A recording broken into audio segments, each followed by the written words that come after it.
Well, good day, everyone. This is Terry from Jensen, and I want to thank you for joining us on Facebook Live.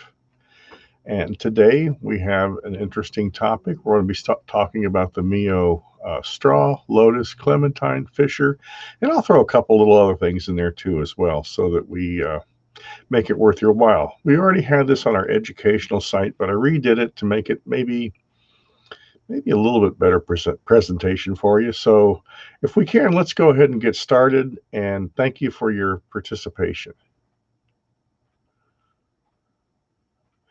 So we're going to take a closer look at the straw, the Lotus, the Clementine, and the Fissure. Now the Fissure is the only powder in the aesthetic kit. So you see the straw on the left there. The Lotus is kind of a salmony color, and the Clementine is kind of an orangish brown. We always want to mix it with the in-sync glaze liquid.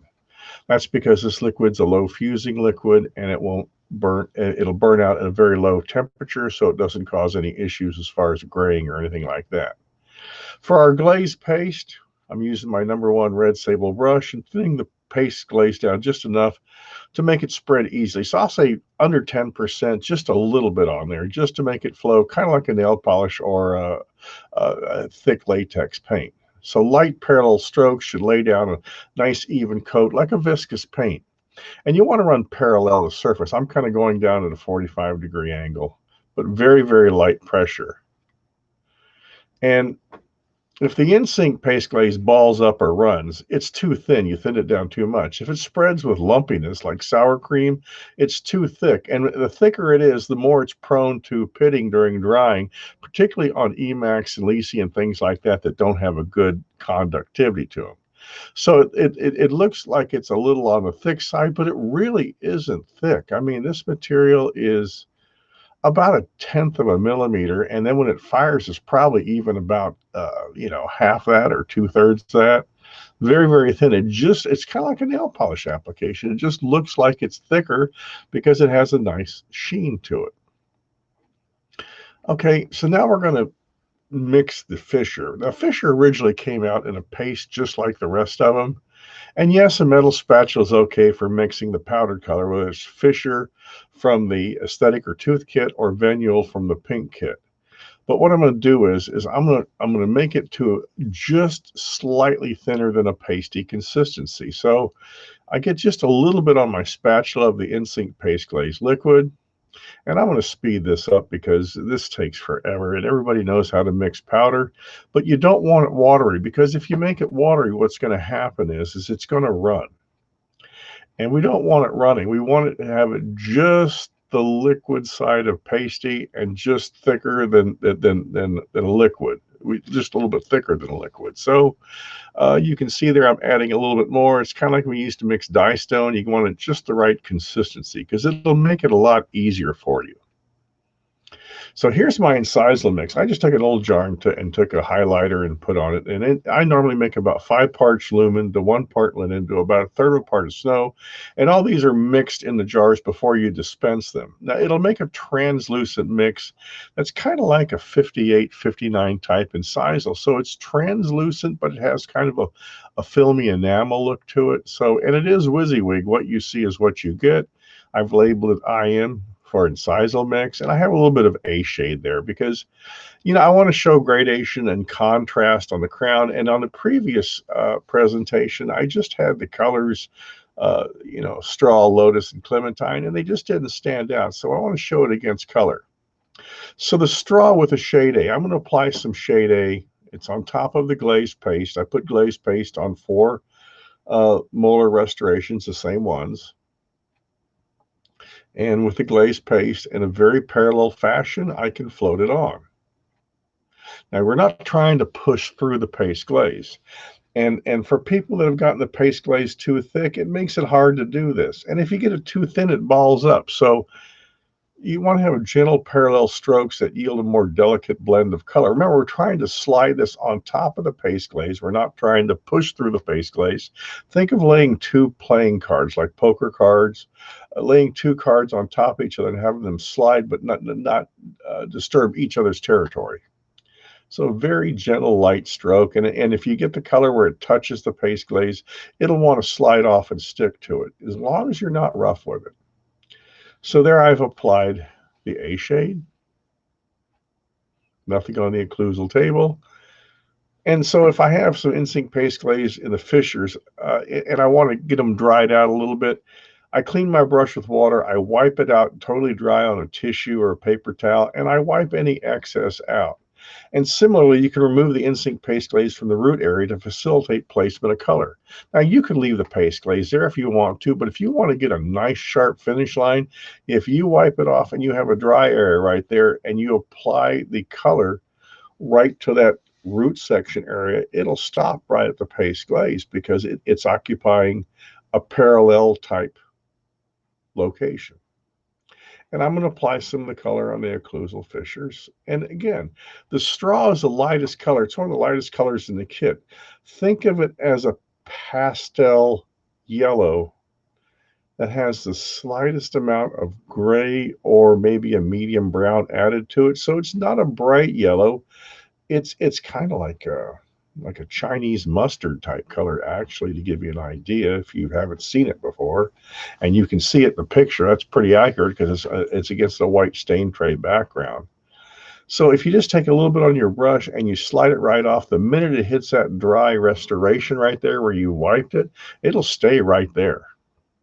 And you can see it's very, very light, and it's in the fissures and the root areas below the CEJ. Now, how often will you get a call for this? Doesn't matter. When you need it, you need it. Now, Lotus is kind of a salmon-y color. It's kind of a neat color. And I've seen straw and I've seen Lotus. It just depends on ethnicities, you know, and certain things. So here I'm going to be putting the shade A on again. And this should be speeded up a little bit. There we go. When I made the video, I sped it up a little bit because everybody knows how to do this. You've seen me do it. You saw me do it on the original one with straw. So I'm running this a little faster. I wish I could work this fast. So I'm just applying and smoothing the shade A so I get a nice blend. And again, it will highlight the contrast of the Lotus above the shade A. So I'm making this around a shade A2, A2.5. In that range, just to give it a little bit more color. Okay, so I got my shade A down there. And again, I'm going to clean the excess paste glaze, the in-sync paste glaze from the fissures in the root area with a clean, dry brush. Now, if you want to be real delicate, you can use that number 1 MiYO brush. You can use the number 2 MiYO brush if you know you have a large area and you're trying to get a lot done at one time.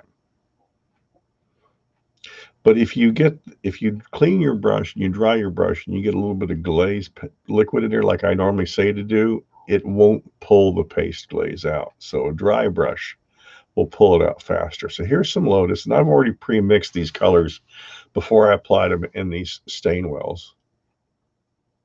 So again, remember the Lotus is just a little bit more chroma intensive than the straw.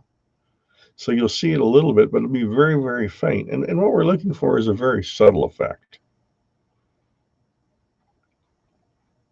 I don't go through every groove in the tooth. Usually on upper molar, I'll separate the mesial buccal cusp, and I'll go down the fissure along the oblique ridge. Just a little bit like a warm dent and show through. And you see me touching a little glaze liquid, and you see me wipe it on my thumb. I don't want a lot of glaze liquid on the brush. I'm using it more as a separator so it will release the color. If you have a lot of soupy in-sync paste glaze liquid, it will dilute the color. All I'm trying to do is get it to be a separator so the color will release easily. And the color, because we wiped the paste glaze off this root section, the color wants to stick to the dry restoration.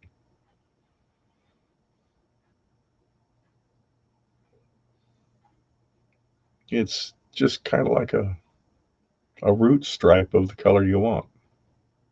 And again, like I said, you could leave the paste glaze on. It lays a little bit thinner. There's less chance of dilution. And where you have glaze and no glaze, it acts like a boundary. So there we have it.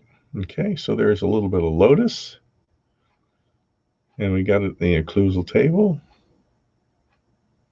And it's a very light effect. And, you know, we don't want anything dramatic. Now, we're going to put a little fissure in, and less is more. You know, I don't believe in having a occlusal stain look like a road map. It shouldn't look like a map of Chicago or Los Angeles or New York. Just a little bit for accentuation, almost like shading.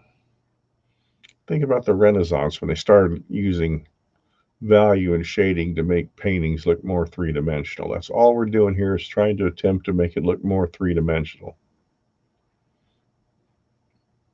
And you can see that's why I don't want to have my fissure too wet, because if it's too wet, it'll be just like food coloring dropped in a glass of water. It doesn't stay. So you want to make sure that you have it just a little bit better, a little bit thicker than that. So here we're going to go to Clementine. Clementine is one of my favorites. It's a real go-to. Remember, Clementine is like a tangerine if you think of fruit. And this color, the Clementine, now I'm putting on shade A right now, so I'll talk about the Clementine. The Clementine is kind of like a tangerine color with a little bit of a walnut brown mixed in.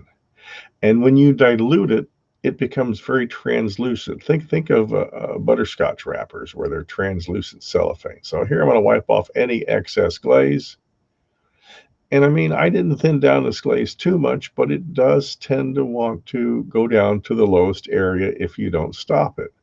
So it's easier just to have it and wipe it out just a little bit right before you go to apply.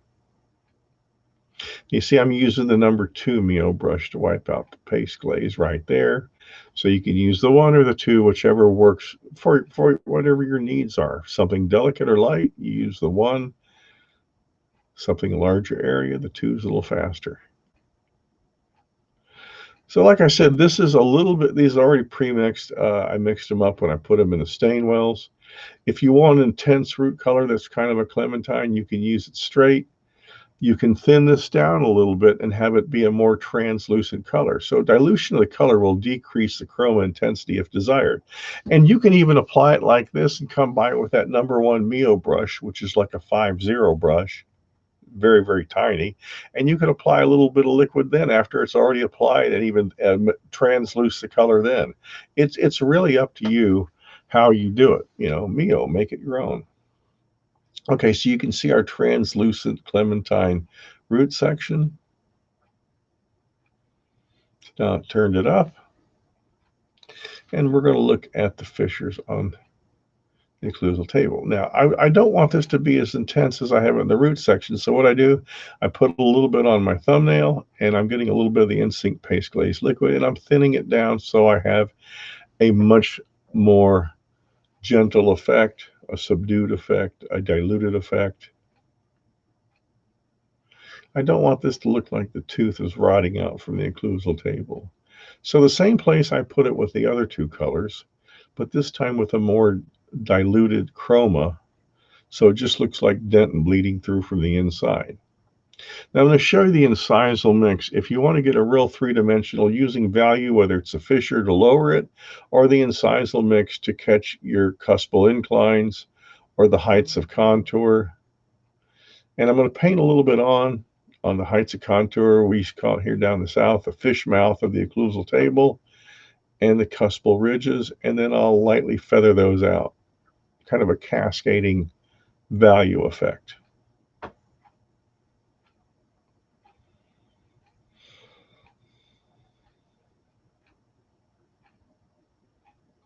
And a little bit goes a long way. So you don't need to put a lot on, because all we're trying to do is give it a very, very light value shift right at the heights of the cusp tips. And this would be where it's catching light, which is what it would happen with a normal, natural enamel from the occlusal table. So now we're going to go to the fissure application. Remember, less is more. Because we have the incisal mix, if you put a real dark amount in there, then it would make it look way too dramatic. So I'm using the fissure more as a three-dimensional. You know, the closer you get to to the pulp chamber of the tooth, the more you can see the internal structure. And so I've added the fissure. Again, not a lot, just enough to make it look nice. Now, without describing this, application time, 3 minutes, around that. 2:45 to about 3:15, depends upon, you know, what you're doing. So what I have here is I have the control, which is nothing on the far left, or on the far right rather. I have straw on the left, Lotus in the middle, Clementine third from the left, and the no color at all for a control. So as centered, as a control, straw in the fissures. Remember, straw is the lightest color. You can see it there around the root. Here's Lotus in the fissures in the root, and a slight little bit of fissure in the occlusal table. So just giving it more of a three-dimensional look. And of course, Clementine and the fissures in the root and the sisal mix, and you see a lot more going on with this tooth. And then of course the control one to the left, which is just like an A2 with no color added, just a glaze.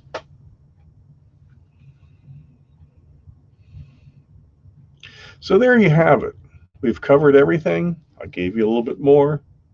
Look, if you want to follow us or have any further questions, our number is 800-528-5531 for any further technical assistance. My name's Terry. Feel free to call up. Caesar and I are here, happy to help you out, or your sales rep. Make sure to follow Jensen Dental on Facebook, Instagram, so you can be updated every time we go live.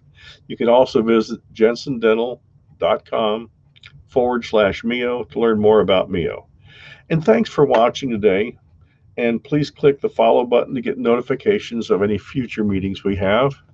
And try these things out. All it takes is a gentle touch and a desire to learn something new, and you'll be rewarded with a very, very aesthetic product. Thank you so much for your time.